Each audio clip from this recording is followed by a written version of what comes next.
गुफा वाले बाबा का सच, एक औरत की सच्ची हिम्मत की कहानी। एक दिन मुझे मजबूरन गुफा वाले बाबा के पास जाना पड़ा क्योंकि लॉकडाउन में मेरे पति की नौकरी चली गई, तो हमारे घर के हालात बहुत ही खराब हो चुके थे। मेरी सहेली ने बताया था कि गुफा वाले बाबा के पास माथा टेकने से हर समस्या का समाधान हो जाता है। फिर एक दिन मैं गुफा वाले बाबा जी के पास चली गई। वो बाबा पूजा के बहाने मुझे अपनी गुफा के अंदर ले गया। वहां पर मेरे और बाबा के अलावा कोई नहीं था। कुछ देर बाद बाबा ने गुफा का दरवाज़ा बंद कर दिया। गुफा के अंदर बहुत अंधेरा था। मेरा नाम साविता है। मैं उत्तर प्रदेश के एक छोटे से कस्बे में रहती हूँ। मेरी उम्र 28 साल है। मेरे पति का नाम सुरेश है और हमारे 2 बच्चे हैं, बेटा आरव उम्र 7 साल और बेटी रिया उम्र 4 साल। हमारा परिवार बहुत ही सामान्य और मिडिल क्लास है। मेरे पति एक प्राइवेट फैक्ट्री में काम करते थे। जिंदगी भले ही सादगी भरी थी, लेकिन खुशियों से भरी हुई थी। फिर आया वो समय जब लॉकडाउन लगा, सब कुछ ठप पड़ गया। मेरे पति की फैक्ट्री बंद हो गई और उनके साथ साथ सैकड़ों लोगों की नौकरी भी चली गई। पहले हमने सोचा कुछ दिन की बात है, हालात सुधर जाएंगे, लेकिन वक्त बीतता गया और हालात सुधरने की बजाय और बिगड़ते चले गए। हर दिन खर्चे बढ़ते गए, बच्चों की पढ़ाई रुक गई, घर का राशन तक खत्म होने लगा। मेरे पति इधर उधर नौकरी की तलाश में जाते, लेकिन हर जगह एक ही जवाब मिलता कि अभी जगह खाली नहीं है। धीरे धीरे घर में झगड़े शुरू हो गए, कभी खाने को लेकर, कभी पैसों को लेकर। मैं भी परेशान थी क्योंकि मुझे अपने बच्चों के भविष्य की चिंता थी। रात को जब सब सो जाते, मैं अकेले बैठकर रोती थी और सोचती थी कि भगवान, अब क्या करूं? अगर आप हमारे चैनल को अभी तक लाइक शेयर सब्सक्राइब नहीं किए हैं तो जल्दी से लाइक शेयर और सब्सक्राइब करें। उम्मीद की किरण। एक दिन मेरी बचपन की सहेली रीना हमारे घर आई।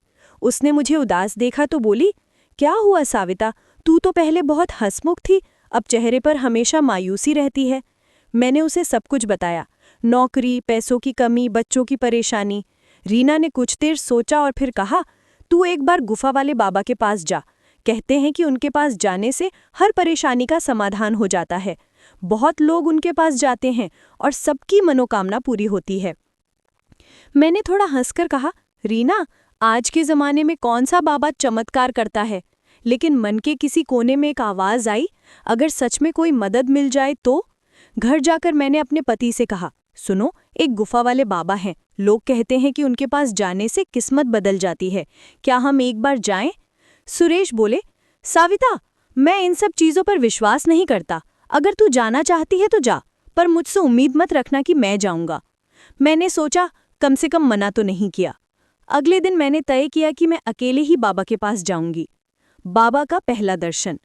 दूसरे दिन सुबह मैंने नहा धोकर अपनी सबसे अच्छी साड़ी पहनी, माथे पर हल्का सा तिलक लगाया और पैदल ही गुफा वाले बाबा के आश्रम की ओर निकल पड़ी। आश्रम कस्बे के बाहर एक पहाड़ी के नीचे था। वहां भीड़ लगी हुई थी। महिलाएं, बुजुर्ग, नौजवान सब बाबा का आशीर्वाद लेने आए थे। बाबा जी लगभग 50 साल के थे। उनके चेहरे पर तेज था, या यूं कहो कि दिखने में वैसा लगता था। वो ऊंचे आसन पर बैठे हुए थे, चारों ओर अगरबत्तियों की खुशबू फैली हुई थी। मैंने देखा 2 युवा लड़कियां सफ़ेद साड़ी में बाबा के बगल में खड़ी थी। जब मेरी बारी आई, बाबा ने मेरी तरफ देखा और बोले, पुत्री, तुम्हारे माथे की लकीर बहुत भारी है। तुम्हारे घर में धन की कमी और कलह है। क्या मैं गलत कह रहा हूँ? मैं हैरान रह गई। उन्होंने सच कहा था। मैंने सिर झुका लिया और बोली, जी बाबा, सब कुछ उल्टा चल रहा है। बाबा ने आंखें बंद की और कुछ मंत्र बुदबुदाए और बोले, तुम्हारे जीवन में ग्रह दोष है। कल तुम नहा धोकर बिना सिंदूर लगाए और बिना मंगलसूत्र पहने सुबह आश्रम आना, पूजा करनी होगी।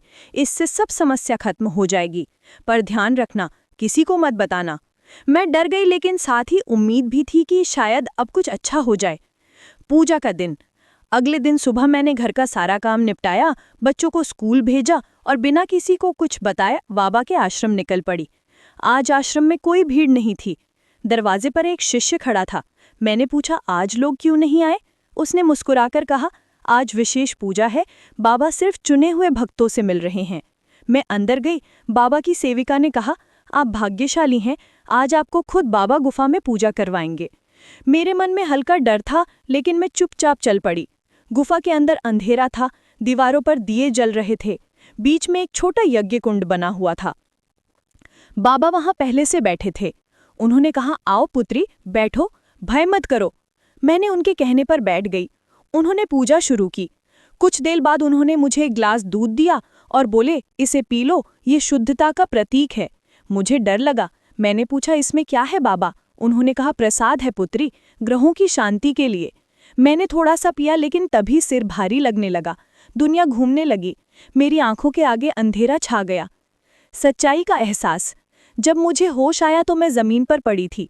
बाबा कुछ मंत्र पढ़ रहे थे, पर मेरा शरीर जवाब दे रहा था। मैंने देखा कि बाबा मेरी तरफ आ रहे हैं। मैं डर गई। मेरा मन चीखने को हुआ, लेकिन आवाज नहीं निकली। तभी मुझे याद आया कि मैं अकेली हूँ और किसी को पता भी नहीं कि मैं यहाँ आई हूँ। मेरे भीतर डर और गुस्सा दोनों एक साथ उमड़ पड़े। बाबा मेरे पास झुककर बोले, पुत्री शांत रहो, ये सब पूजा का हिस्सा है। अब मुझे सब समझ में आने लगा था। ये कोई पूजा नहीं, बल्कि धोखा था। मैंने पूरी ताकत लगाकर बाबा को धक्का दिया और दरवाजे की ओर भागी। मेरे पैर कांप रहे थे, लेकिन मैं रुकी नहीं। बाहर पहुंची तो सांसें तेज चल रही थी। मैंने तुरंत एक ऑटो पकड़ा और सीधा थाने चली गई। हिम्मत का फैसला। पुलिस थाने में पहुंचकर मैं रोते हुए सब कुछ बता दिया।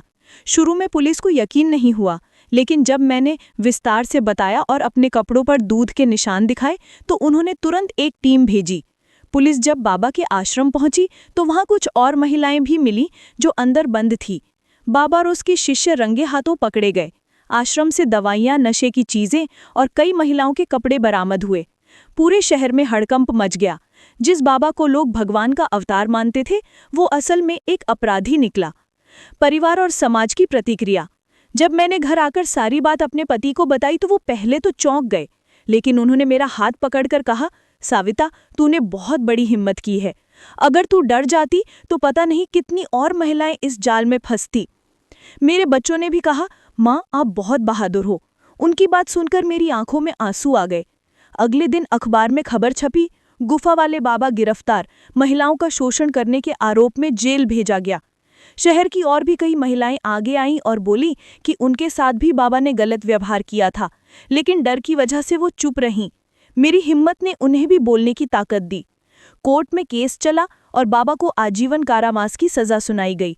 न्याय मिला, ना सिर्फ मुझे बल्कि उन सब महिलाओं को जिनकी आवाज कभी दबा दी गई थी। नया सवेरा। कुछ महीनों बाद मेरे पति को फिर से नौकरी मिल गई। घर में खुशियां लौट आईं, लेकिन अब मैं पहले वाली साविता नहीं थी। अब मैं एक मजबूत और जागरूक औरत थी। मैंने अपने इलाके की महिलाओं को इकट्ठा किया और एक महिला सहायता समूह शुरू किया। हम सब ने मिलकर ये ठाना कि किसी और औरत के साथ ऐसा धोखा नहीं होने देंगे। हम गांव-गांव जाकर महिलाओं को बताने लगी कि अगर कोई आपको पूजा या चमत्कार के नाम पर अकेले बुलाए तो सतर्क रहिए। धीरे धीरे हमारे समूह ने कई महिलाओं को सुरक्षित किया, कई ठगों को पुलिस के हवाले किया। मेरे प्यारे दोस्तों, अगर आप ऐसी ही और भी इंटरेस्टिंग कहानियां सुनना चाहते हैं तो चैनल को सब्सक्राइब जरूर कर लें और बेल नोटिफिकेशन ऑन कर लें। कमेंट बॉक्स में बताएं कि आपको मेरी ये स्टोरी कैसी लगी। कल मिलेंगे ऐसी ही एक और वीडियो के साथ। धन्यवाद। कहानी का सार।